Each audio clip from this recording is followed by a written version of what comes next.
Geary shifted his gaze to the display of the primary inhabited world. There's some spectacular scenery down there. Even with all the worlds humanity has settled, there was something unique about it, something you had to be there to appreciate. That's what everyone said, anyway. Unique? Dejani sounded simply doubtful now. Yeah, Geary repeated. I saw an interview with someone who had been there.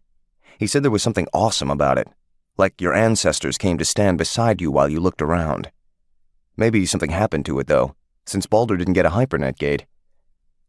He glanced over at Dejani, who still seemed baffled, but also, as usual, willing to take the word of a man she believed had been sent by the living stars to save the Alliance. She indicated her display. Do you want to avoid bombarding the primary planet, then? Geary almost choked.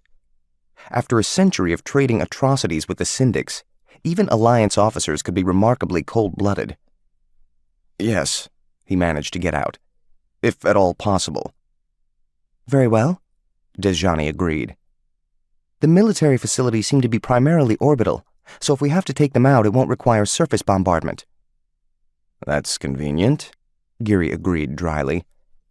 He settled back, trying to relax nerves that had been on edge as the fleet entered Baldur.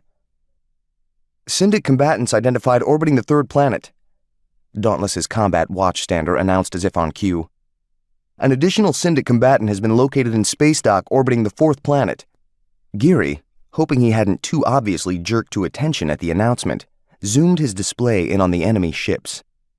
Anything that hadn't been seen until now had to be pretty small. They were. 3 obsolete nickel corvettes and an even older light cruiser. The cruiser was older than him, too, Geary reflected. And here we both are, still fighting a war far beyond the time either of us ever planned on. At least I'm in better physical shape than that ancient cruiser probably is. 5.5 light hours distant, Dejani confirmed. Orbiting between the third and fourth planets. They'll see us in roughly 5 more hours. She smiled. They obviously weren't expecting us. Geary smiled back, feeling relieved. Every time the fleet left jump, he had to worry about encountering a Syndic ambush. The only way to avoid that was to keep the Syndic leadership guessing as to where the fleet would be next. The lack of even picket warships posted near Baldur's jump points meant the Syndics had no idea the Alliance fleet would be showing up here, or at least hadn't figured it out as a possible destination in time to get a courier ship to this star system. Odds are they'll run, then. If they don't run, I want an analysis of what they might be concerned with protecting. Yes, sir, Dejani acknowledged, gesturing to one of her watchstanders. Is there something else, sir? What? Geary realized he was staring tensely at the display and deliberately relaxed his breathing again. No. But Dejani had figured out his worry. The fleet seems to be holding formation. Yes, seems to be.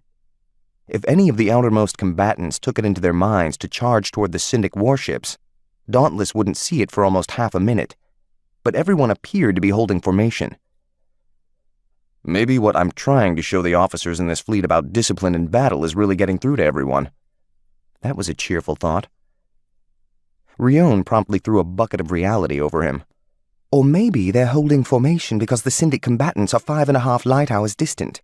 Even at full acceleration, an attempted intercept would take quite a while.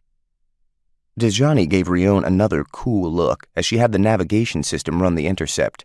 If the Syndics held course and didn't run, an intercept would require about 25 hours at maximum acceleration and deceleration, she confirmed reluctantly. But I assure you, Madam Co-President, that before Captain Geary assumed command, we would still have had ships already launching themselves on that charge.